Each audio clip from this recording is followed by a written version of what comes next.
There we go. You're on, Lee. Hi, we're the Guerrilla Lit reading series. I want to thank everybody to signing in for this special mid-month edition. This was originally our March event. Obviously, we know why that was not happening. But Dixon Place has been amazing, where we normally host our reading series, and we rescheduled it now, so that's even better. Okay, now I have to read this thing. Hold on. Dixon Place programs are generously supported by the Axe Houghton Foundation and the NYC Department of Cultural Affairs. We'd be so grateful if you consider making a donation, right where you can click that, to keep the literary fires burning at Dixon Place. The full link is in the chat section, so please click there if you want to donate to Dixon Place. We have 3 great readers for you tonight. Our first reader is Suzanne Dottino. Suzanne Dottino is a writer of fiction and plays. Her latest story, Angel of Mercy, appears in the current issue of the Bellevue Literary Review and has been nominated for a Pushcart Prize. She teaches literature at BMCC. Oh, I used to work there. I didn't know that. She's the editor of the online literary journal KGB Bartlett. Please give a warm welcome to Suzanne. Hi. Thank you everybody for coming tonight. Thank you, Marco and Lee at Guerrilla Lit, for inviting me, and for Dixon Place for putting this whole thing together. And thank you, John. I'm really excited and honored to be reading with you guys. Okay, so tonight I'm going to be reading the first 12 minutes from Angel of Mercy, and this appeared in the latest issue of Bellevue Literary Review, and if you want to hear the end of the story, it's also available on my website. Angel of Mercy. Just as the last light disappears into the horizon and the rest of the city of Seattle is preparing to make dinner, I am up. I work at a hospital. I am a nurse. I chose this shift because my urges at this time of day are absolutely calm and in a normal state. I leave my apartment in enough time to make up for the detour. I drive 10 miles out of my way to avoid the Loving Hands Child Care Center on Abbott and Spruce. Then I drive 4 miles south so I don't catch a bright horizon on West Hyde and 3rd. Finally, and this one is the hardest, I drive south to Yesler Avenue, sitting in traffic, risking being late to work to avoid the Child Time Nursery on North Bank and Fort Sheldon Boulevard. Freebies are my weakness. Sure, the detours eat time and gas, but it's part of my self-prescribed rehabilitation, and I get to see parts of Seattle I've never seen before. Like Rome, Seattle also claims to have been built on 7 magnificent hills, 4 of which I encounter on my drive to work. The views are beyond redemption. Don't let people steer you away from Seattle because of its weather. During my drive, I call Kendra to get her report on the patients on the 9th floor, and then, like passing a baton, she'll pass them on to me. I'll go from room to room in my white polyester uniform and signature red Crocs, examining the patient's vitals and administering medication as needed. I've even held down a patient who suddenly had a seizure. I have surprisingly strong arms for someone with such a petite frame. I catch myself yawning while on my rounds. The couple that lives below me in the apartment complex kept me up last night with their arguing. I'm relying on the soothing ritual of preparing my herbal tea to center me. Herbal teas calm my mind, relax my body, and help me get agitation free. The only jolt I get these days is when I mistakenly get off in the neonatal intensive care unit on the 11th floor. That's where the preemies are. It is a dimly lit floor, very intimate, yet screaming brightly with pain. I've had my eye on one in particular to save. Left to myself, I'd save them all. Getting into the elevator and pressing the 11th floor button and cruising the pods of children on that godforsaken floor has happened once or twice by accident. Glad to report that beyond looking, I haven't truly acted out while there. Not at this hospital. After I make my rounds, I tell Ben, 34, married, and childless at this point anyway, that I'm going on a break. I get my large box of wooden teas, a 36-ounce bottle of Evian, and my mug from my locker and get into the elevator. My palms sweat. Instead of sliding over the 11th floor button to push 12, which is where the break room is, my hand hovers over 11. Don't you dare push that button. Be wise. Give it more time. You never went to college, much less nursing school, but you work here. You're not dumb. Use your brain. You're newish. Blend in. Don't be so selfish. Show some self-control. Don't do anything without a plan B. Don't do it. Don't. I'm out of self-talk to talk myself out of pressing the 11th floor button, because if I don't, who will? Today, I'm going all out. I'm mixing leaves from pomegranate, Swedish berries, lemon chamomile, and ginseng peppermint into one glorious mug. The shame is that I have to steep my tea in the microwave. It changes not only the experience, but also, very slightly, most people don't even notice this, but I do, the taste. This pantry doesn't have a stove, and short of bringing the butane stove I take with me on my camping trips, it has to do. I don't trust the water from the tap, and I don't trust the cups in this pantry.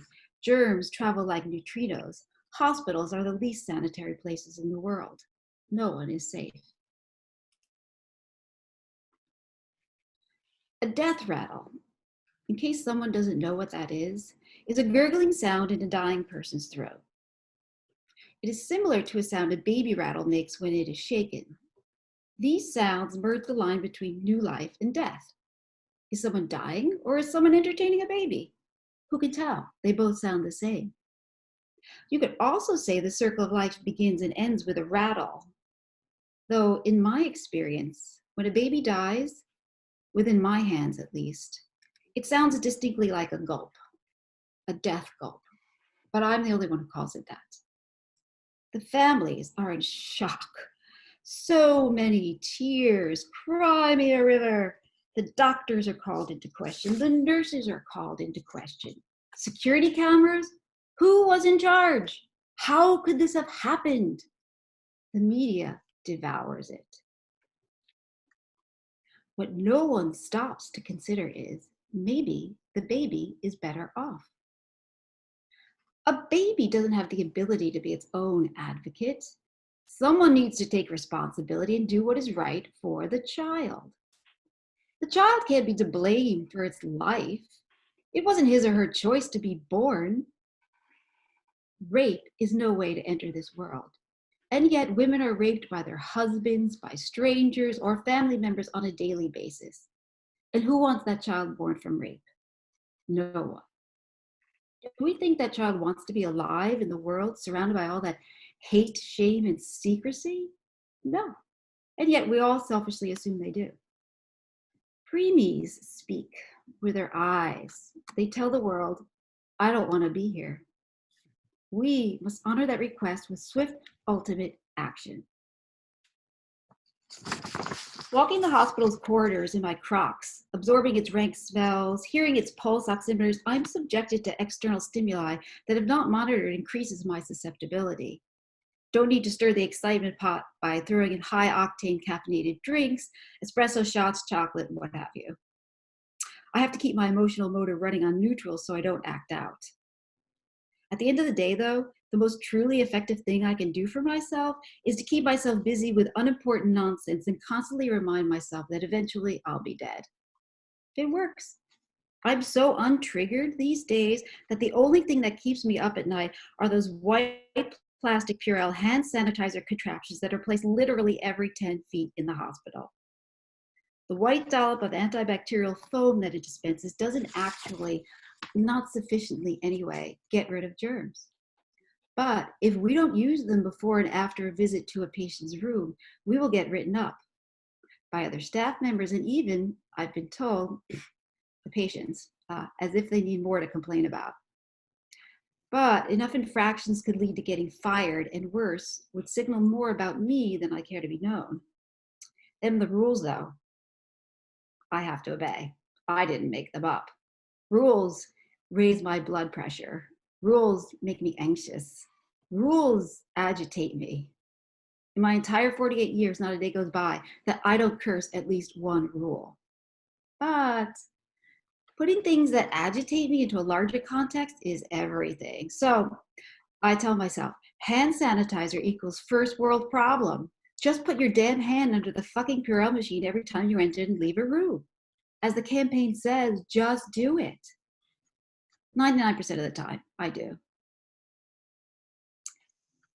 The passing of time in a hospital, much like having to spend the night in an airport or even playing the slots on a gambling floor in Las Vegas or Atlantic City, has a surreal quality to it. The lack of fresh air, clocks, and windows to tell what time of day it is or what the weather is makes you feel like you're floating in a submarine, ungrounded, no sea legs, a false framework to define time. So much so that before I know it, it's already 6 a.m. My 12-hour shift is flung by. I check in with myself. I am sufficiently tired considering how many hours I just put in, and now it is time for me to get an equal amount of sufficient sleep. It's been an uneventful day, no outbreaks, and gratefully 0 urges. I review my chart so I can give a report to Annika, the nurse who will, like me, like the passing of a baton, will be taking over for me. I go to my locker and get my raincoat, keys, and box of teas, and I chart my drive home. I live in the new condo complex on Bilson. 1 bedroom, living room, bathroom, a walk-in closet painted in pale pink in memory of baby Eva, the first babies that I saved. The inside of my apartment is decorated in neutral tones, no bright colors, patterned pillows, or elaborately stitched carpeting. It's taken years and mistakes to figure out what does and does not agitate me. The word these days actually is trigger, but I prefer agitate. It sounds less violent. With my raincoat in hand, I walk to the break room to sign out for my shift. Vince, a good-looking Filipino, father of twin girls, God help them all, is assisting patient number 24, a middle-aged woman just out of back surgery, across the hallway to her room. Hey, he says as I pass by. Hi, Vince, I say. Look, can you do me a favor? Our babysitter flunked out on us. Can you take my shift today? I recall how great it feels to see the extra zeros in my paycheck. I remind myself that I am feeling so urge-free today, so I say yes. I say yes because being asked to take someone's shift doesn't come up very often. I say yes because I recall how actually great it feels to push or not push the 11th floor button while in the elevator. I say yes because there are those out there still sick and suffering that I need to save. Through my elation or confusion, I hear as if from a great distance, him saying, I owe you big time. I walk back to my locker to put my coat away. Well, this day has certainly turned out different. I mean, I had a plan. A solid plan to drive home after my shift, unpack a box or two, hang a painting, make tea and go to sleep. Then I got this invitation from Vince to work his shift, and I said yes. So let me get this straight. I disrupted all my other plans. I disregarded my fatigue, and I said yes. Taking on an additional 12 hours puts me at risk. The combination of lack of sleep, depletion of energy, dehydration, and too much fluorescent lighting after another consecutive 12 hours of working in a hospital would turn anyone, not just me, into a monster. Monster is the word given to humans who do certain acts that other humans can't imagine a human being capable of doing. The monster sits silently within us, waiting to be called. And if you live long enough, things in life build to a point where the monster doesn't wait anymore. It just acts.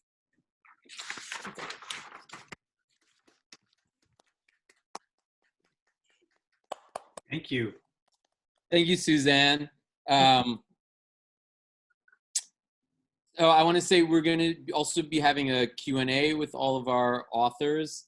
And if you have any questions, you can leave them in the chat. And at the end of all 3 of them, we'll go through the Q&A.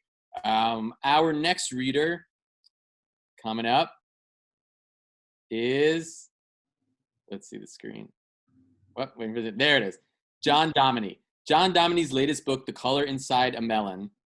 Blurbs came from Salman Rushdie and Marlon James, and the Washington Post praised it as sage, spry, and especially well-turned.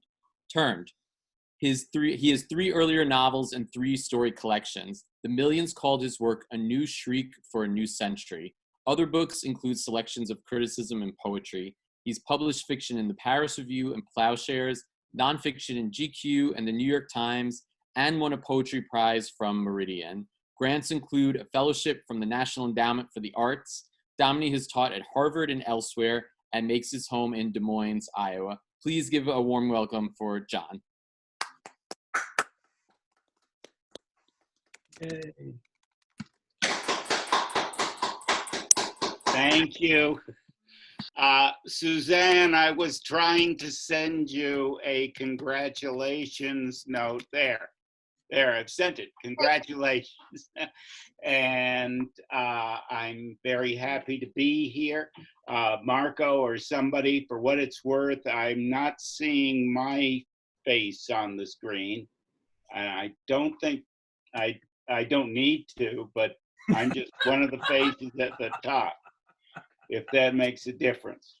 We have, I have out of color a few options for what to read, but when I discovered that Heather Woodbury was here, a renowned performance artist, Heather, you want to catch her show Whatever if you can, I thought I better read a piece about a performance artist. Now, the performance artist is not the center of this novel. The protagonist is a guy named Risto, who runs an art gallery in Naples, Italy. Risto is an unusual man, a Somali refugee who has managed to carve out a life in Italy, and he runs his own art gallery now. He even has a wife of Italian descent, that is a white wife, and children. Therefore, he has become a citizen. Yet a murder among the illegal aliens in town, the clandestini, a murder of another African has triggered something in him. He's gotten involved in this murder. He has even he has managed to get the police to pay attention to it. And now there has been a second murder, and Risto has been told by the police, you got to get out of town. You're too close to this, you need to get out of town. Now, of course, this is summer in Italy, beginning of August in Italy, and wives and children go out of the city, they go down the coast to another town, catch a train, remember that. But Risto, as this chapter about his getaway, Risto, the art gallerist who works with a very sophisticated crowd, Risto finds himself on the island ferry, the upper deck. He had a bench to himself. It was therapy, alone in a breeze full of salt and fermentation. For this trip, he preferred the slow boat, the fat old traghetto, the low-slung hydrofoils made for a shorter journey, but they didn't have the deck space. If you did find a seat outside, you risked getting your phone doused by spray. The gallery owner intended to use his phone. The calls, just 2, shouldn't be hard on him, but till now, he'd put them off. They hadn't seemed reason enough to stop moving. He'd skip swinging by the apartment too, driven to get some distance, some perspective. At his back, besides, he had the homicide detective with some powerful dreams of his own going on about this case. Maybe the officer would get it transferred to Melon. And the last thing he wanted was some hyperactive Nero, black man, Nero, in the way. But then Risto himself was sick of his hyperactivity. The getaway mattered more than a change of shirt and underwear. So topside on a ferry, for some reason, you caught the communications boomerang better than on a bench. Better than on a beach. He's sitting on a bench, but better than on a beach. And you probably noticed this yourselves with cell phones. A beach can be a problem. Risto got a connection clear as a bell on his first call, the one out to the island. In no time, he confirmed that he was welcome and therefore in his right mind. His man on Capri remained the same as ever, sharing the house with a lady friend. She wasn't one of those who preferred to go unseen either. And for Risto, they would pull together a party. At this, the man who just invited himself over had no choice but to sound pleased. And maybe he was anyway. Maybe island-style debauchery, more understated than the city version, would be good for him. After all, the ride across the Gulf looked like 45 minutes of solo meditation. Before the second call, he tried to force down one of the shipboard panini. Bad idea. The sandwich might have dated back to the Crusaders, the marauding knights like those who put up the Castel dell'Ovo, the hulking waterfront keep. You got a great view as the ferry pulled away from the city. And come to think, that castle had a lot in common with Risto's attempt at lunch. It had a color you might call desiccated bread, if not ham past expiration. Worse, the humpbacked medieval warren was a drain on the city. Every administration tried out something new. Last year, an arts venue. This summer, a prison. Del Ovo had been the only place the police could find for locking away some immigrant protester. Anyway, somewhere amid Del Ovo's decaying brick, undoubtedly there lay the fossilized remains of the other panini put together the same day as this one. Per carità, the Crusaders had no idea about food to begin with. What did they eat, those blonde demons? Bones and mead? They'd been boat people, pirates, yet they'd have the nerve to claim Naples as northern and white. Risto fought down a couple of bites and half an orangina. The next call was to Paola, his wife. And once he'd given up on the panino, he needed only a moment more, a scroll through his photos, when a stranger took him by surprise, an African woman sliding in beside him. She had no need for black folks' radar to see she wasn't interrupting. She noticed the photos too, the kids mostly, grinning hugely. With their complexions, the smile could have been a halo slid down to the middle of the face. The woman nodded and cooed, "Aren't you the lucky father?" Her Italian, husky, passable, could have come from half a dozen countries on the other side of the Mediterranean. Why, they're dolls. They're just perfect dolls.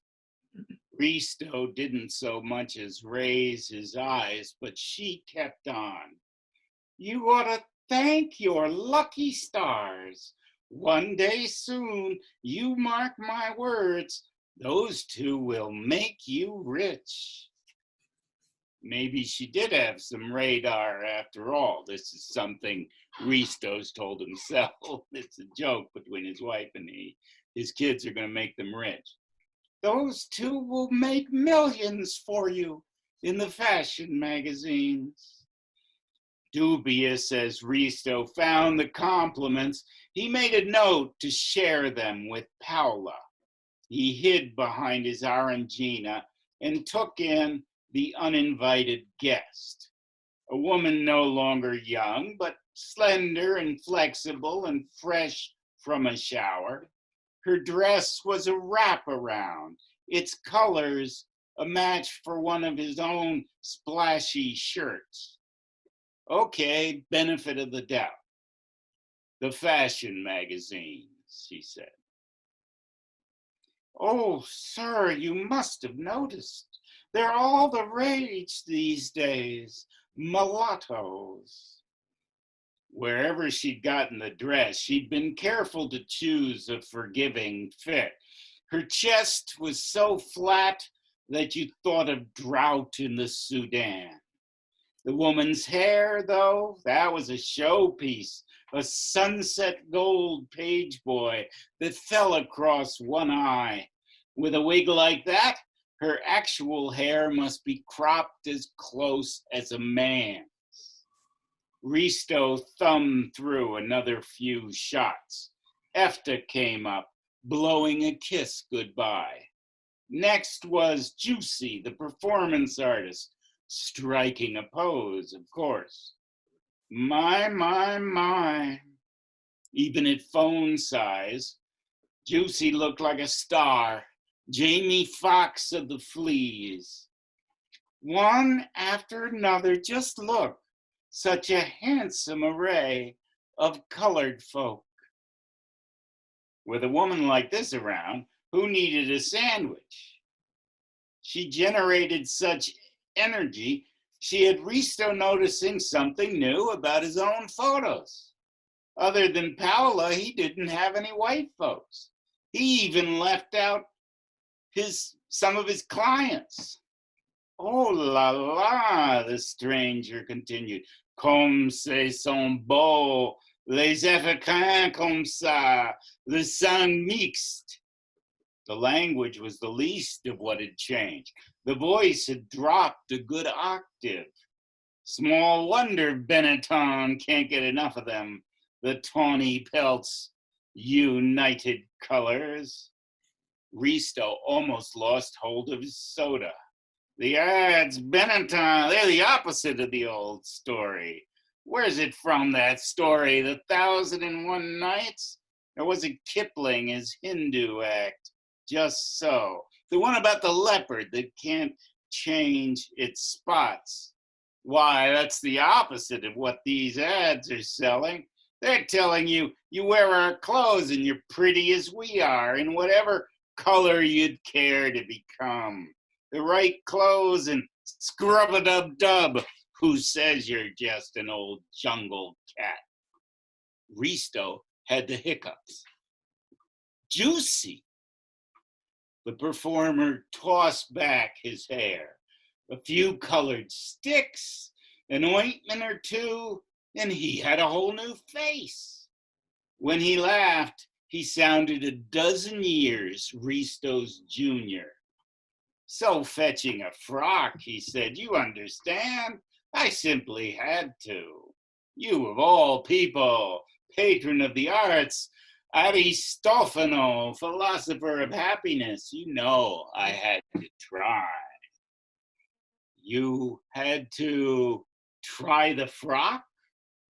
Oh, la, have you forgotten?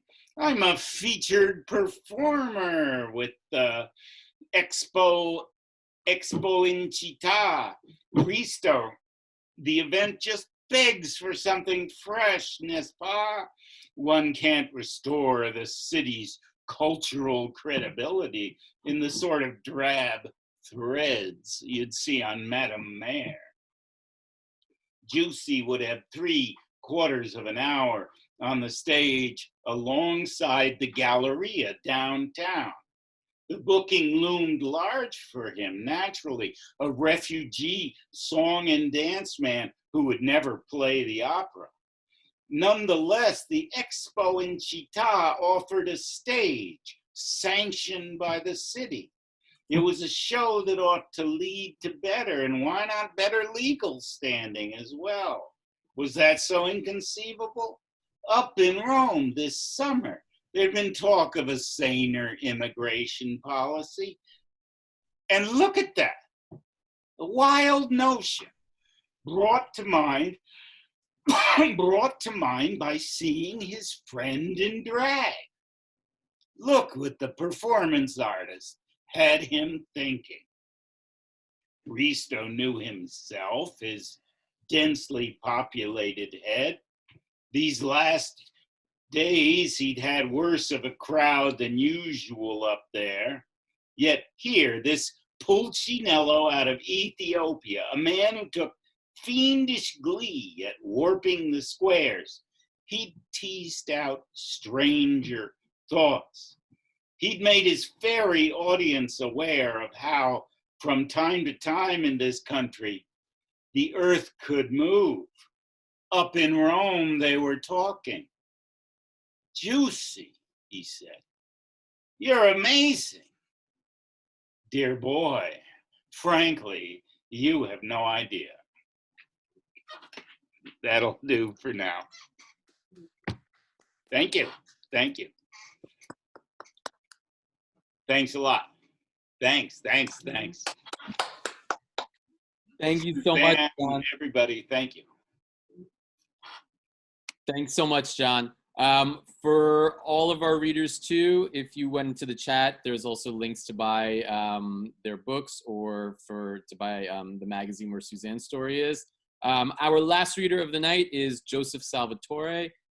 He is the author of the story collection To Assume a Pleasing Shape and the co-author of the college textbook Understanding English Grammar. He is books editor at the Brooklyn Rail and a frequent contributor to the New York Times Sunday Book Review.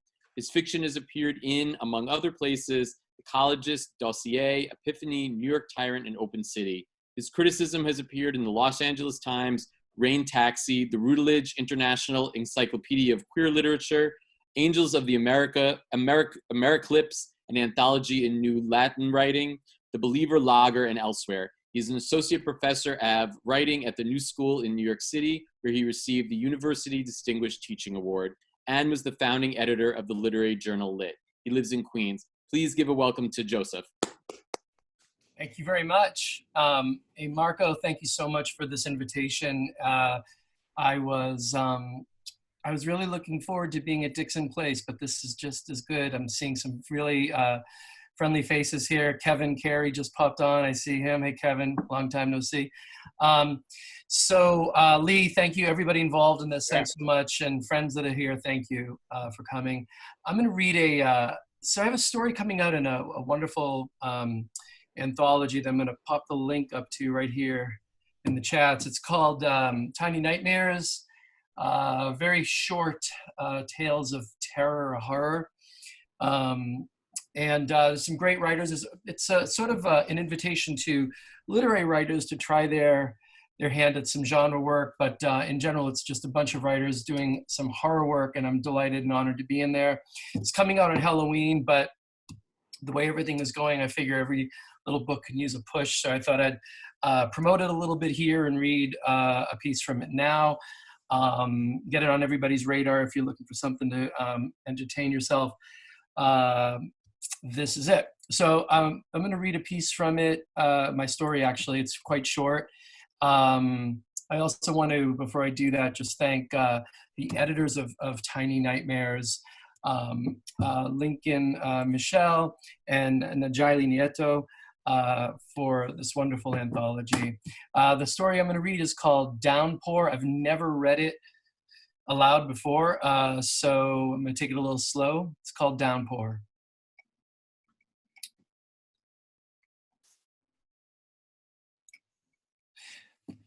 The rat had been trapped on the subway platform for a half hour before Rose lugged the dripping baby stroller down the stairs to the swamp of bodies waiting in the humidity for the L train to Manhattan. The sudden July downpour brought even more riders than usual off Bedford Avenue and down to the trains. And when Rose finally got to the bottom of the stairs, gently lowering the stroller to the platform, Emma was, miraculously, still asleep. Rose put the brake on the carriage and blew her damp bangs from her face. The heat was overwhelming. She thought about opening the plastic rain cover to give Emma a little air, but when she saw her 4-month-old sleeping face, she decided to keep her inside her plastic bubble, safe and sound. Rose turned then to see a swath split the dense crowd, parting them like a zipper. Everyone jumping and lifting their legs and grabbing hold of other people in a frenzy. The woman in front of Emma's stroller screamed, "Huge fucking rat." Rose saw the rat, almost as big as a cat, dart under an empty bench and then reemerge on the other side and scurry under a trash barrel, its long gray tail twitching like a dying worm. A white girl with dreadlocks and designer bell-bottoms screeched and jumped up on the bench, clutching her backpack to her chest and whining to her friends, still standing around her.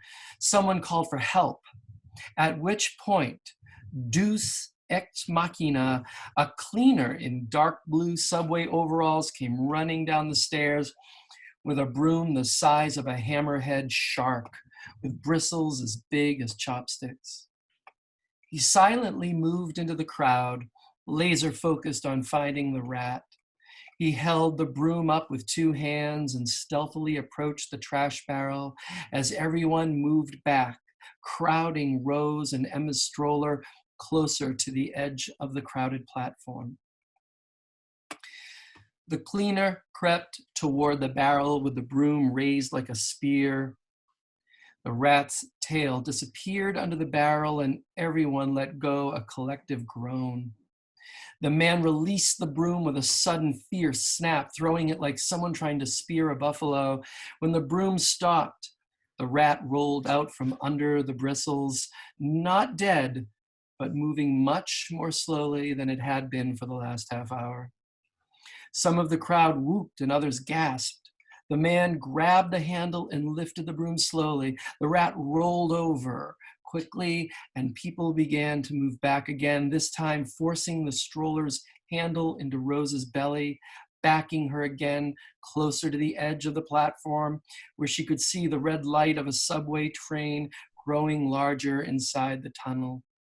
She felt the breeze of its approach cool her face. And she swung the stroller out and away from the edge, but the rat leaped up.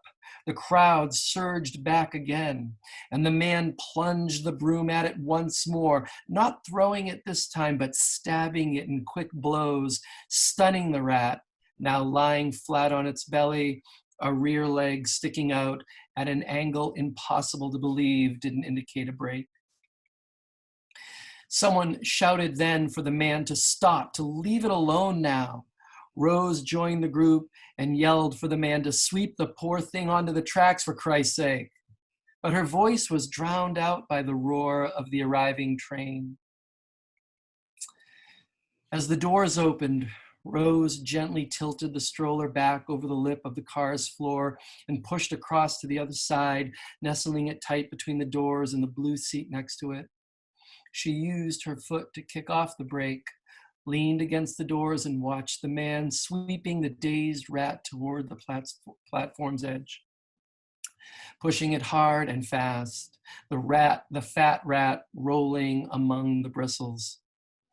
Whether he heard Rose or not, she thought he was doing just as she'd suggested.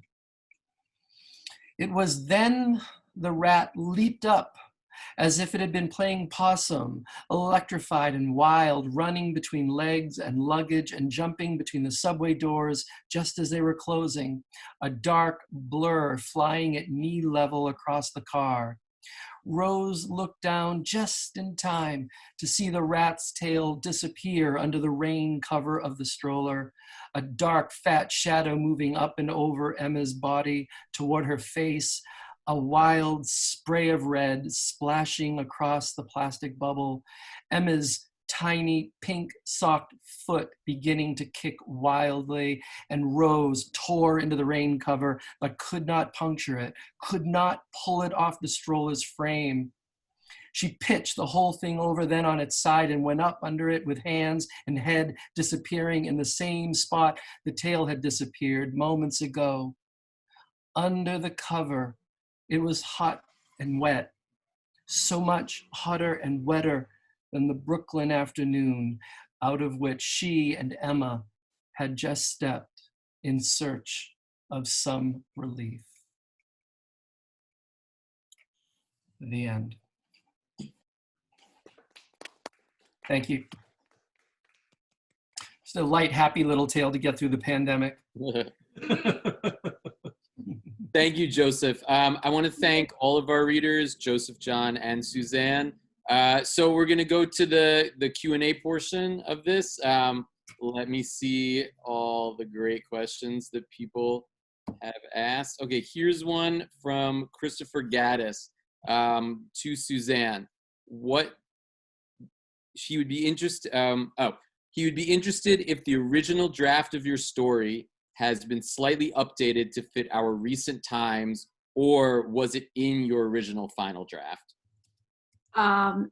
No, it was not. It was slightly edited for this reading, but just not, it wasn't updated at all with the pandemic in mind at all. What kind of research did you do for it in terms of at hospitals in general? Very little. I thought the least I know, the better. Just very little about it. I believed it completely, so it seemed like there was a lot done, yeah. Nurses' schedules was a big one. Just getting and how nurses stories about nurses, their schedules, that seemed to be a big thing. Mm-hmm. You tell a lot about what they did by their schedules. Yeah. Sure. Okay, we have. Let me see another one.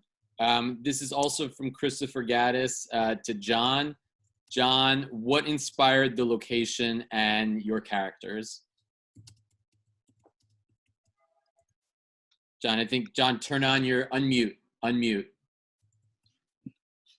And I'm in the process of asking Joe about his story. And I am going to send that, and then I am going to send that. Okay. All right. I happen to know there's another question coming, but sure, I'll just say briefly that, you know, there's, and of course, there's a lot to say here, but my father came from Naples, grew to adulthood in Naples, had a whole life over in Naples before he met a woman from New York and moved to the States. That is, he moved after the war when we still welcomed immigrants. And he, you know, I remained in touch with the people over there in Naples. I'm the most Italian of my family somehow, after my father, of course. And I spent a lot of time over there, and at a crucial period in midlife when, you know, the world had defeated me, when you've lost everything. You know, I went to Naples. I lived there a while. I lived with family. I got to know the crises going on, and it is a fascinating place. Again, there's a whole book to be written there, and I've written one now, a memoir. But you know, I guess the central irony, Naples is one of the cities that has been longest continuously inhabited on Earth. There's a street there, Spacanopoli. It may be the single street that's been around the longest in the same place, continuously used in the world. And yet it is rife with very, very contemporary problems, in particular the immigrant problem. They don't know what to do with all these Africans coming in. That's the nutshell. Does that do it for you, Chris? Yes, it does. Thanks a lot. Thanks, Chris. John, there's another question for you as well. This is from Robin Tisman. What considerations went into your decision to make Risto an art gallerist? From her perspective, it seems like an ideal vehicle with which to examine sociological class structures, but she's curious to hear your process and perspectives. Thank you very much. Hey, thanks to you again, too, Lee. Thank you. Oh, sure. Yeah. Appreciate all this effort. And I hope I can get back to the fundraiser site when all this is over. I hope it doesn't close too quickly for me to get there. But okay, Robin. Naples is, in part because of those elements I was just talking to, it is a place of real artistic ferment. And for a while, around in the 20-aughts, for a while it was actually touted as the next great center of contemporary art. There was an article in the New York Times magazine, etc. So there is the reality of the arts being constantly in process there, and it's much more an art of the streets. It would be more like New York in the 70s.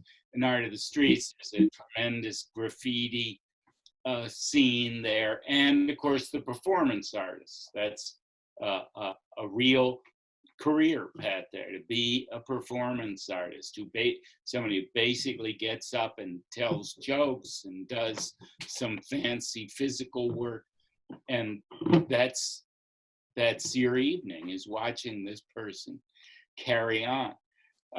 So there was the reality, and I was interested in that. You know, I'm kind of an arts guy. I was drawn to that. But then the other thing that is essential for this book, at least, is that the arts is always one of the few venues where a marginal class, an outsider group, can get ahead. Consider the African Americans in our country.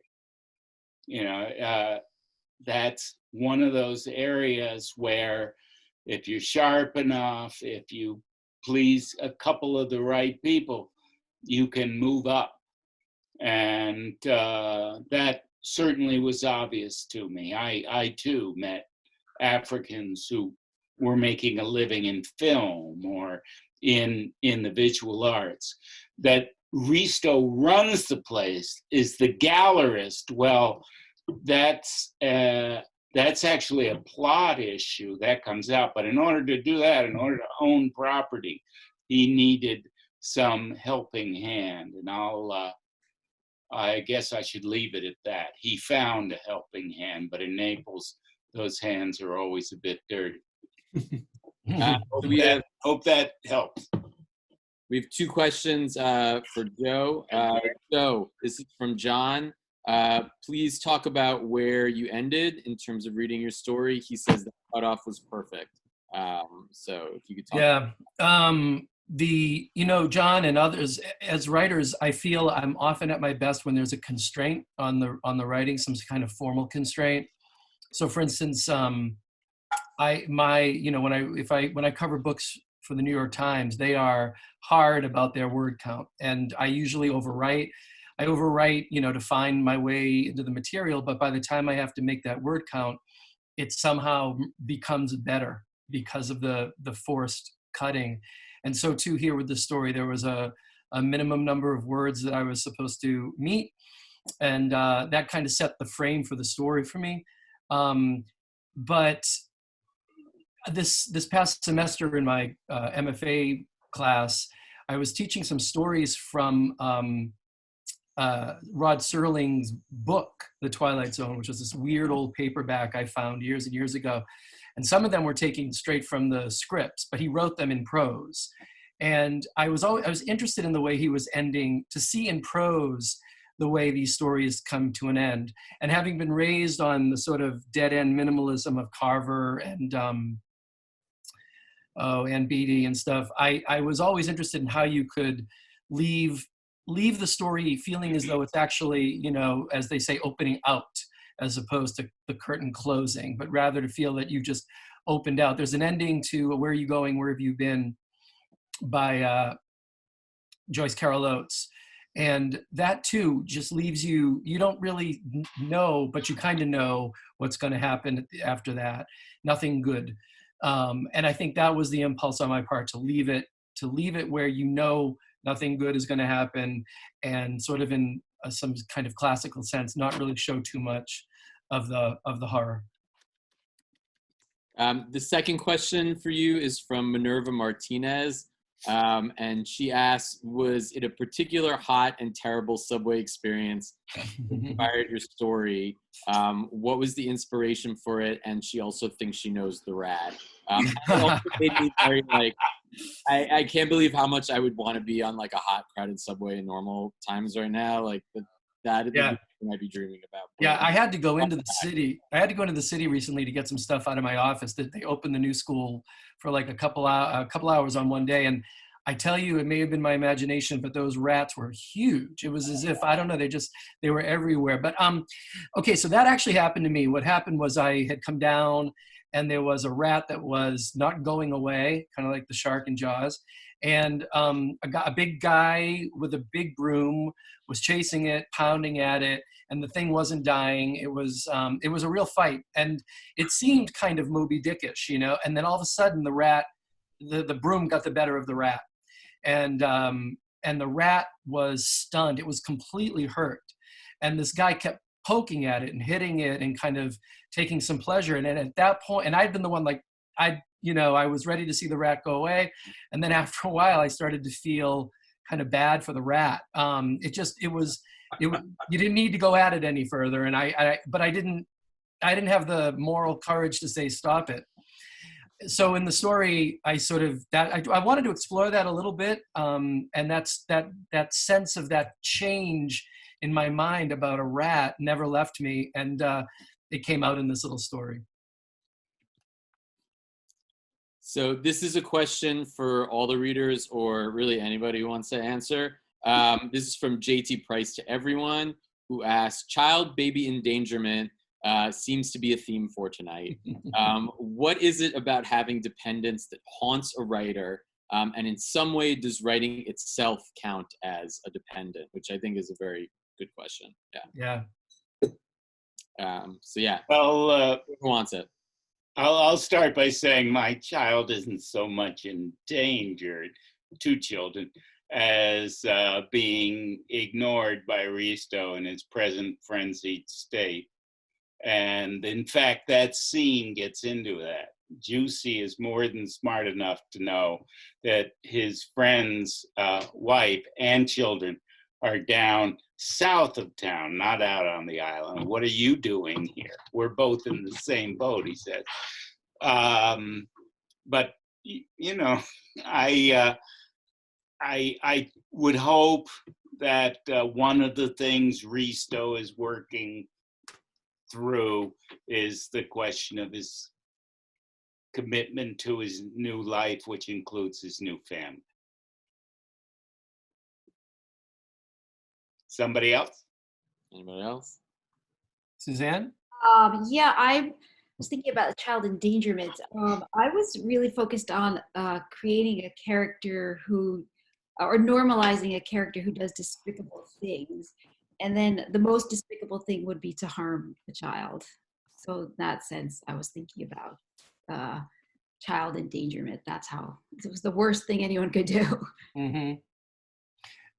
Yeah, I think the cliche about writing what you fear the most is true. And certainly, after having kids, it's beyond expressing how much I would be destroyed if something ever happened to them, and how fiercely I just am wired to protect them. But exploring it in writing, I think, is the writer's pleasure. So when I was writing this, I had just finished Pet Sematary, and that's the granddaddy of all bad things happening to your kids stories. So that was kind of in my mind. But I was also interested in how a lot of those BBC shows that I've been devouring often have a child kind of get hurt or get murdered or something. And though it's kind of a formula, it's almost like very difficult to resist the temptation because it's such a powerful anxiety, I think. But yeah, your other point is one that David Foster Wallace talks about and others, which is that the writing, the draft itself is a baby, and that we are always anxious about sending it out into the world without its proper buttons all done up right and its face cleaned. So yeah, it is definitely a child, the writing piece. Yeah. In fact, the thing I read to you tonight was a revision of that thing that's going to be in the final anthology. I couldn't help but change a few words. So it was like cleaning a little bit of the smudge off the cheek of the baby. There's also Edgar Allan Poe's The Imp of the Perverse, which is about once you think that horrific thought, it comes true, which seems to be very apparent in Suzanne's and Joseph's piece, but also it's sort of there in yours as well, John, because why is Risto obsessed with this murder? That's a sort of perverse, that's a perversity, isn't it? Or it takes him somewhere that he doesn't expect to go. I'm happy to answer.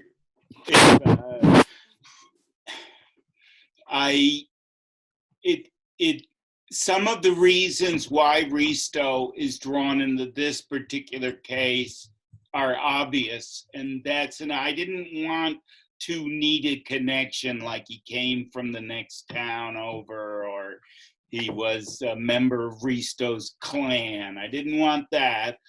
And what I wanted, though, was something that triggers a kind of midlife frenzy. I'm sure it would never happen to anybody here, but you're questioning everything you're about. And it's very important that in Risto's case, he's had to do this since he was 15, that as a refugee, he's cobbling identity together moment to moment. He is the performance artist.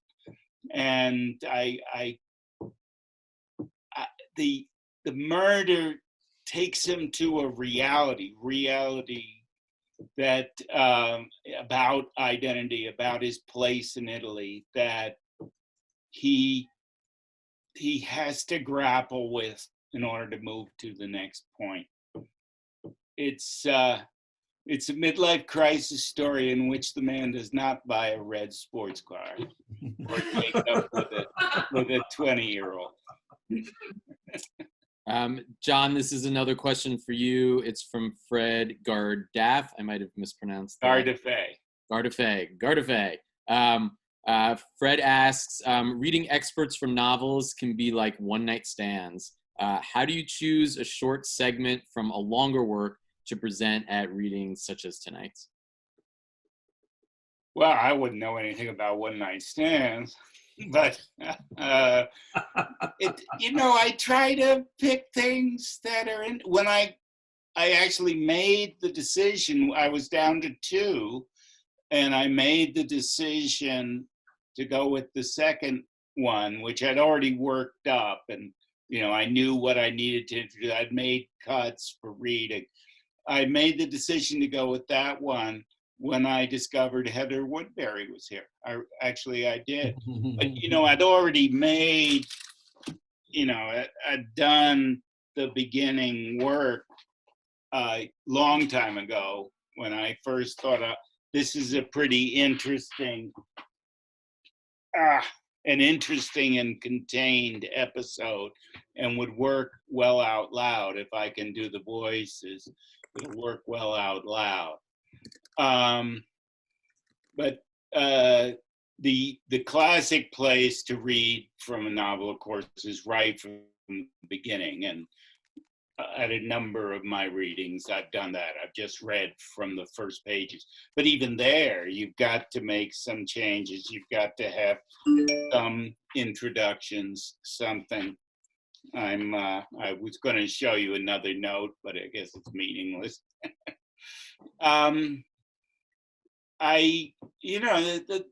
The the whole idea of giving readings. I guess they started in the 19th century. Is that true? People like Dickens. No, John Donne. Man. John Donne used to give really big readings. Well, but he was a priest. He was a before it. Donne used to give sold out readings. No, don't forget, when he became a priest, that's when his poetry became sexualized, and when he was the rake, metaphysicist, that's when it was very spiritual. But no, he Oh, actually, I had forgotten. That dropped right out of my. don't ever. No, forget. I did not know that. Did not know. So, you're way ahead of me. No, but my point is readings. Yeah, no, they've been around for a while. Talk to it, John. Talk to it. It is that all I was going to say was that people like Twain or Dickens, they must have wrestled with the same. Dickens, I know, would perform the whole Christmas Carol, and because that was his biggest hit. And Twain, we know, if you've ever seen Mark Twain Tonight, he would interpolate bits and pieces all in his sort of wonderful raconteur spirit. But both of them had a lot longer than the average reader we have nowadays.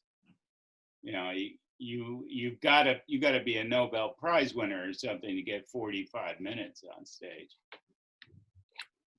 Well, lectures in the 19th century were performance art. I mean, they had as many people going to lectures as go to see pop stars now. They were huge. Yeah.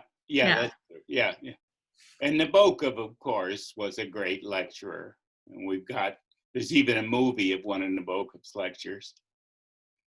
But the reading that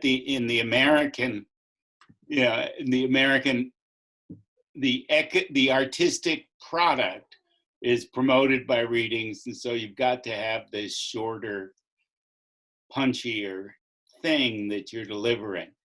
I will say that, of course, I've attended long readings. They haven't been Nobel Prize winners. But, they wound up being, like Seamus Heaney. I heard him read for a good hour and a half, and he won the Nobel eventually. And it was a great, great reading. And Fred, did I answer your question? I guess so. Yes, yeah, He's not even. He doesn't even know I'm alive. He's here. He's just muted. Oh, okay.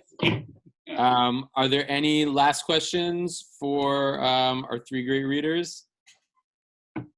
If not, I want to thank everybody for showing up to our Zoom Guerrilla, for the three readers for taking the time out to read as well. Please go on the chat and buy the links of all of their books and works that are available. We will be back in just 2 short weeks on Wednesday, May 27th, with 3 readers. We have Farouk Ahmed, Nicole Mabry, and Peter Klein. So please look out for details. And again, if the link comes back up to support Dixon Place, please throw them some bones and support your arts. And again, thanks everybody for coming. Thank you. Good night. Thanks. Oh, bye, John. Thank you. Night. Bye-bye. Bye-bye.